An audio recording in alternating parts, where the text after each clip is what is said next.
सम्मानित श्रोतागण, आप सभी को भी मेरी ओर से सुप्रभात, नमस्कार, प्रणाम एवं स्वागतम। प्रिय विद्यार्थियों,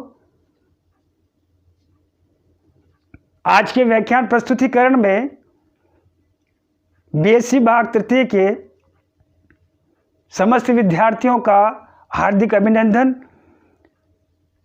प्रिय विद्यार्थियों, आज जिस विषय पर हम अपना व्याख्यान प्रस्तुत करेंगे उसका शीर्षक है संकरण एवं सम्मिश्रण गुणांक का परिकलन, जिसको बीएससी भाग तृतीय के प्रश्न पत्र तृतीय भौतिक रसायन विषय एवं इकाई द्वितीय अणुकक्षक सिद्धांत से लिया गया है। प्रिय विद्यार्थियों, संक्षिप्त में विगत व्याख्यानों को मैं फिर से दोहरा देना चाहता हूं, जिसमें हमने संकरण की परिभाषा, इसके विभिन्न प्रकार sp, sp2, sp3 इत्यादि के बारे में विस्तार से चर्चा की थी, विस्तार से मंथन किया था। sp संकरण से संबंधित हमने विभिन्न सम्मिश्रण गुणांक a1, a2, b1, b2 इत्यादि का परिकलन किया था। आज हम sp2 संकरण को एवं उससे जुड़े हुए विभिन्न सम्मिश्रण गुणांकों का परिकलन करेंगे। sp2 संकरण की परिभाषा से जब 1s और 2p जब असमान आकृति और आकार की कक्ष के आपस में मिश्रित होती, युग्मित होती, जुड़ती है, तो उतनी संख्या में लगभग तुल्य ऊर्जा, समान आकार और आकृति की 3 नई संकृत कक्षों का निर्माण करते हैं। यह घटना sp2 संकरण की कहलाती है, जिसमें बंध कोण का मान 120, ज्यामिति त्रिकोणमिति, उदाहरण BCl3, BF3 इत्यादि विगत व्याख्यानों में हमने विस्तार से इन पर चर्चा की थी। प्रिय विद्यार्थियों, LCO विधि को हम sp2 संकरण पर हम आरोपित करते हैं।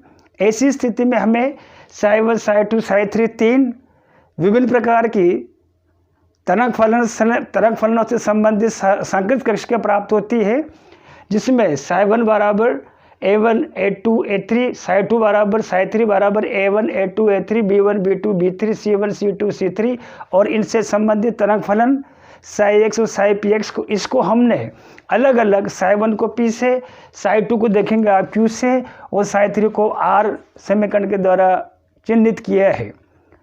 विगत व्याख्यान में हमने समीकरण नंबर 1 व्युत्पन्न की थी। आइए उसी समीकरण 1 को हम आधार मान करके इन 3 प्रमुख जो हमारे पास में LCO विधि के अनुसार प्रमुख महत्वपूर्ण शर्तें हैं, पहले वाली प्रसामान्यकृत की, दूसरे वाली लंबकोणीयता की और तीसरी वाली शर्त है तुल्यता को, उसको आधार मान करके समीकरण नंबर 1 को 5 में रखते हैं और हल करते हैं। b1 का मान जो है √2/3, इसको समीकरण नंबर 6 के द्वारा हम प्रदर्शित करते हैं, चिन्हित करते हैं। अब आगे जो है अगले वाला जो पद है, इसी क्रम में अगले वाले पद में समीकरण नंबर 2, 3 और जो 6 है, इस समीकरण को हम P में प्रतिस्थापित करते हैं। प्रिय विद्यार्थी, A1 का मान, B1 का मान और C1 का मान विगत व्याख्यानों में हमने परिकलित किया है। उन मानों को मूलभूत तरंग समीकरण P में रखते हैं, जहाँ पर P वाली जो समीकरण है P' के रूप में रूपांतरित होती है। और आप देखेंगे सम्मिश्र गुणांकों का मान प्रतिस्थापित करने पर नई समीकरण P से बदल करके तब्दील होकर के P' में रूपांतरित होती है और अंतिम जो तरंग फलन है सम्मिश्र गुणांकों सहित, वो नई समीकरण psi1 बराबर √3 1/√3 psi s plus √2/3 psi px प्राप्त होती है।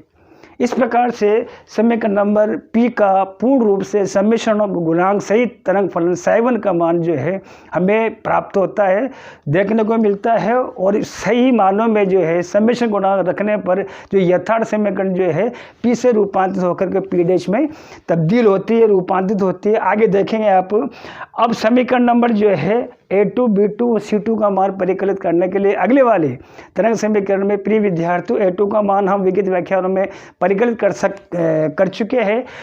तुल्यता की शर्त के अनुसार A1 स्क्वायर बराबर A2 स्क्वायर बराबर A3 स्क्वायर बराबर 1/3 के तो ऐसी स्थिति में अब हमारे पास में बारी आती है B2 और C2 सम्मिश्र गुणांकों का परिकलन करने में। अब अगले वाले जो है हम समीकरण नंबर जो द्वितीय है, शर्त जो हमारे पास में द्वितीय लंबकोणीयता की, ये लंबकोणीयता को साई1 और साई2, साई1 का रूपांतरित नाम P है और साई2 का रूपांतरित नाम जो है Q है।